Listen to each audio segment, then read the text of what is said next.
Well, counsel, if you want to point at me, I'll tell you exactly what I know about this case. So if you want to make dispersions against the court, go for it. Let's roll. What we also know is that Courtney came home and said, I think I hit someone. She deleted a message that said, I wish I would have called 911. That's why. Go ahead. Want to come at me? Let's do it. Quite frankly, it was appropriate, but now knowing what I know, I would actually raise it beyond that. Miss Waldick was quote unquote fucked up. That is a compelling setup. The narrative really builds tension around the defendant's initial actions and the dramatic turn the hearing took. The introduction of new evidence seems to be the pivotal moment that changed everything. It makes you wonder what those new details were. Happened with Courtney Waldick. The date time set for our second probable cause conference. At this time, if Waldick is inclined to waive her right to preliminary exam, and we've gone over those rights. Yes, I do waive, but in case this affects her pretrial date, I'd like to address bond if you have. All right. So before I set the date, you may address bonds. Go ahead. Your Honor, at the time my office charged this case, we requested a $100,000 cash surety bond. At this time, I am renewing that request. I understand that Ms. Waldick was given a $50,000 10% bond at the time of her arraignment. When we were last before Your Honor, I did not have the benefit of, certainly I still don't have the court because the investigation continues to be ongoing. However, the information that is now available to me has grown substantially since we were last here. I will start off by going through essentially the timeline of what occurred here. In the early morning of January 21st, 2024, people that were commuting to work or other locations observed and discovered the body of Ms. Shelley Mason lying on the side of Prospect. It was unknown at the time what occurred to Ms. Mason, who killed her, and who was involved, but the police were rapidly able to put together an investigation that led to them to be able to identify Ms. Waldick as the person that killed Ms. Mason. On January 20th, the day of the crash, Ms. Waldick had been to a baby shower. She then went to Mays in Ypsilanti with her friends, where she was drinking with her friends. She was texting people that were not present, somebody who was either her friend or her boyfriend. She had texted things to her boyfriend about meeting up with him later. In her text messages to her boyfriend, she indicated that she was out drinking with her friends and that she would be continuing to be drinking with her friends. She referenced to him that she wouldn't feel comfortable driving too far to meet him later, and I apologize for my language, but that she was going to be really hopped up. She did drive instead, though. She drove her car and she killed Miss Mason. After getting home, she didn't stop. She did not call the police. After getting home, Miss Waldick saw her roommate. Her roommate's name was Sarah. Now, notably, we now know that Sarah actually drove that same route as Courtney a couple minutes ahead. Sarah did see Miss Mason alive and walking on the road. And Sarah initially told the police that she saw Miss Mason walking on the shoulder of the road, which is consistent with physical evidence in this case as well. But when Courtney got home, and this is supported by Sarah's statement, as I understand it, as well as from the text messages that followed this, Courtney was quite hysterical. I'm going to call her Courtney. Courtney told Sarah that she had hit someone and that she needed to go back. Courtney and her roommate took over an hour to return to the scene. During this time, Courtney did not call the police. She did not ask for anybody to go out to the scene to help Miss Mason. Instead, she started texting her friends, her family. Her reaction to this was substantial and quite emotional. However, when Courtney came in for her interview with the police, which, mind you, was the Friday following, so she came in for her interview on January 26th. The crash occurred on January 20th. She told the police that she believed that she hit a deer. This deer had just kind of popped out of nowhere, that she saw it just coming at her. We know from our interview with Sarah, the roommate, that Miss Mason was walking down the road. Sarah saw Miss Mason a couple minutes ahead of Courtney, and that Miss Mason was walking down the road. But what we also know is that Courtney didn't think she hit a deer. Sarah has now told us that Courtney came home and said, I think I hit someone. That's an interesting perspective on how narratives can change over time. The contrast between an immediate reaction and a more polished account can certainly lead to speculation about motivation and credibility.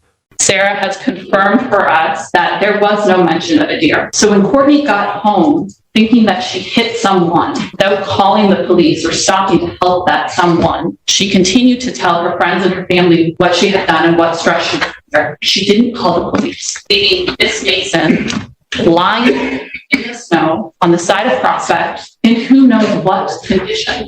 And I will say that the evidence in this case, Sarah, that it is possible that if Courtney had just called the police, Miss Mason might still be alive.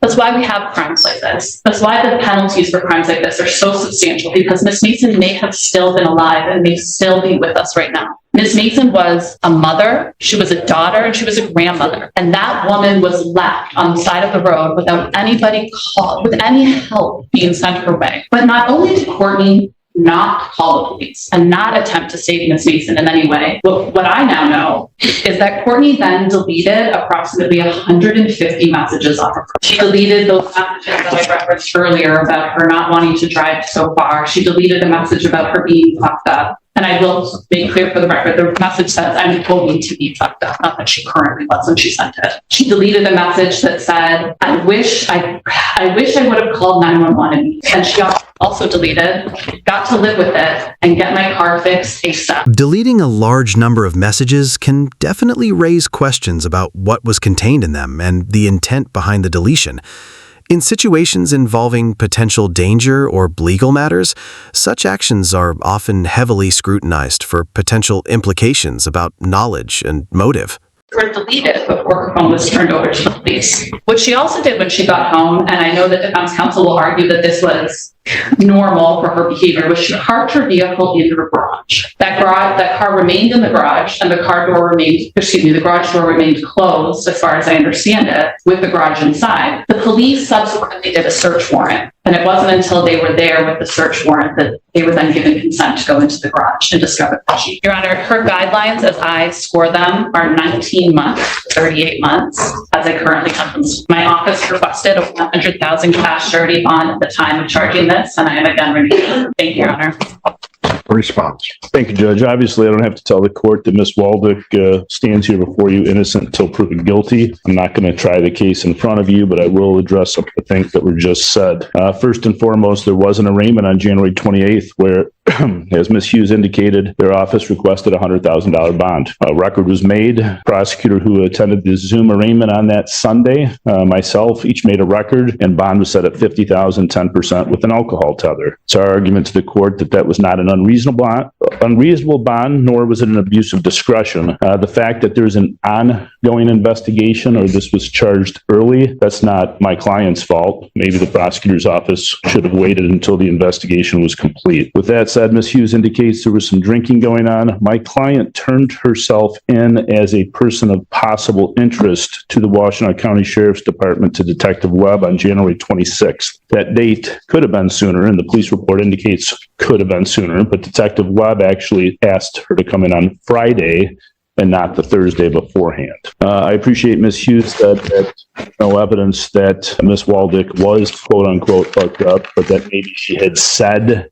she was going to be. That talks about something in the future. It doesn't mean that she was. This same witness that Ms. Hughes talks about, and I don't think Ms. Hughes would, this Sarah, quote unquote, Sarah, who has come forth and said some things, is the same Sarah who said something about this originally. So now we have two different stories from Sarah, because originally Sarah said she had no idea what happened on the date in question. Ms. Waldick is now, since the arraignment, been before twice here on February 22nd. She's been compliant with bond the whole 2 months to today's date that she has been on bond since being arraigned, with an alcohol tether the whole time before she was released from jail, with absolutely no issues. So this is the second time before you, but including going to the Sheriff's Department to speak with Detective Webb, she's appeared 3 times. She's not a flight risk. In addition to being on alcohol tether and having no issues, she's also reporting, checking into community corrections weekly. I've heard nothing today regarding any bond violations, because I don't think there are any. There's been no change in circumstances as we see it since the date of the arraignment. Ms. Waldick is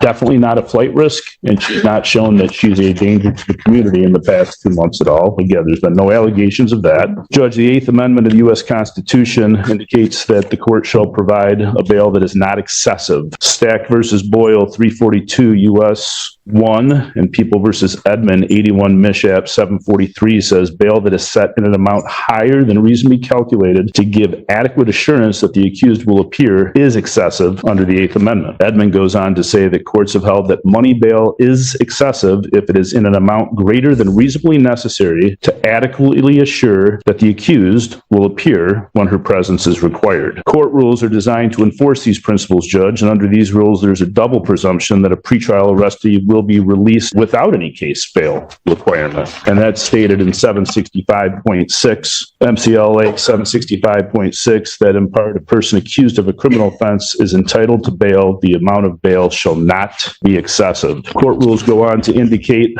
what the money bail should be and what is required, what's considered in terms of setting bond. And those things under subsection F 6.106 say a defendant's prior criminal record. She has none. Defendant's record of appearance and non-appearance or flight to avoid prosecution. She's been at everything. She's actually been at more. Well, that flight issue also includes concealment of evidence, doesn't it? And I guess this came up at the bench when we were here on, surprisingly, on 2/28 or 2/20, our last probable cause conference date, 2/22, when neither party had asked to address bond, but you had mentioned it. Well, counsel, if you want to point at me, I'll tell you exactly what I know about this case. What I know about this case is the warrants came to me. That's how I knew. And that it came to me because I'm in charge of all of these felonies and reviewing every bond that comes through. So that's how it came to me. So if you want to make dispersions against the court, go for it. Let's roll. I'm not making dispersions. I'm saying the court had asked us to approach and talked about bond. Because I'm putting everybody on notice where I am. That's why.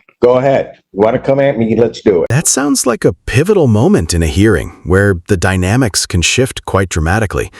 The judge's words and demeanor can definitely influence the perception and direction of the proceedings. I'm making a record as to... No, go ahead and make your record. I'm just telling you where I am. In addition, and obviously we know that search warrants aren't necessarily evidence. I appreciate that you know things or allege things because you were a party to the search warrants. In addition to what I've already indicated in terms of bond, she's not a flight risk. She's appeared at every court appearance. She's gone to the sheriff's department, met with Detective Webb. She consented to a release of and a search of her phone. She doesn't have any shown history of substance abuse or addiction, a mental condition, employed gainfully at a local hospital. She's got family members here. She's probably got about 5 family members here. She lives locally. She's got ties to the community. Again, bond is set at protecting the community and a flight risk. I think that what she has shown over the course of the past 2 months is she's neither. I'd ask that bond stay the same. Thank you. From the people.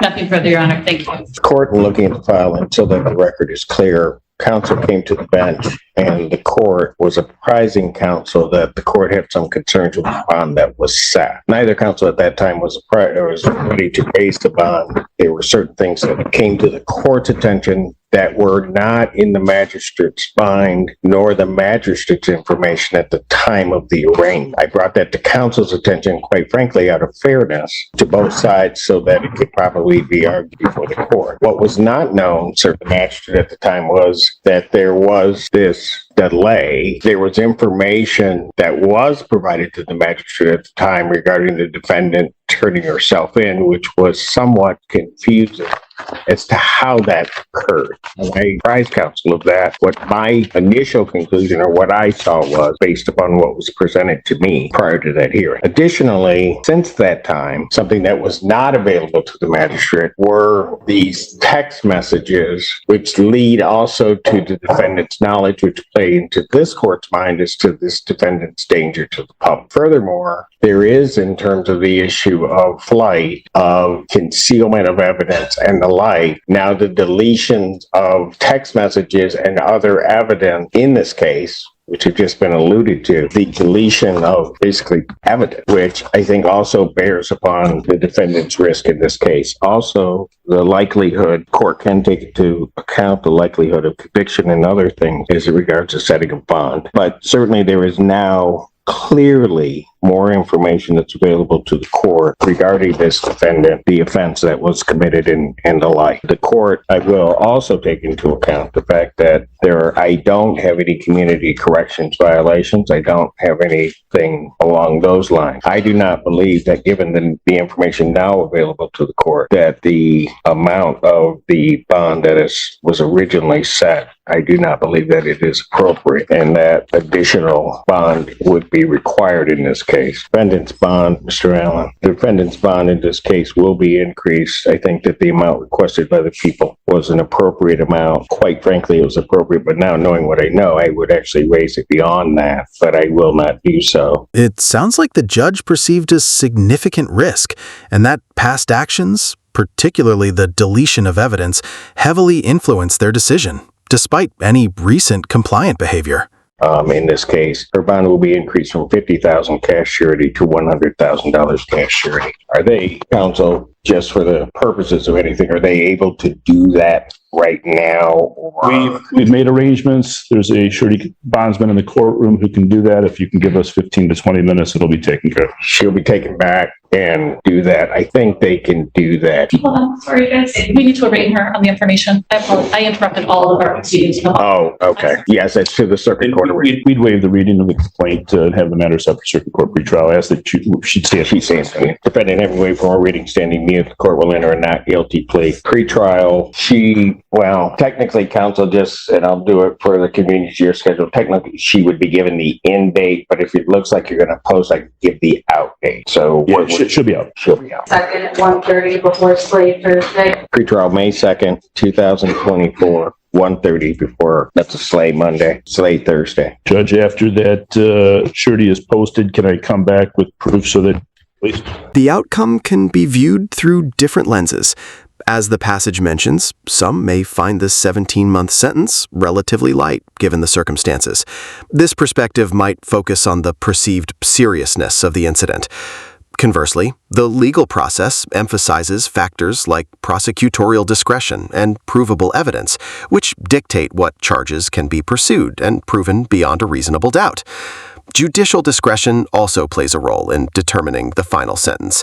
This highlights the potential tension between public perception and the specific legal constraints and procedures involved in the justice system.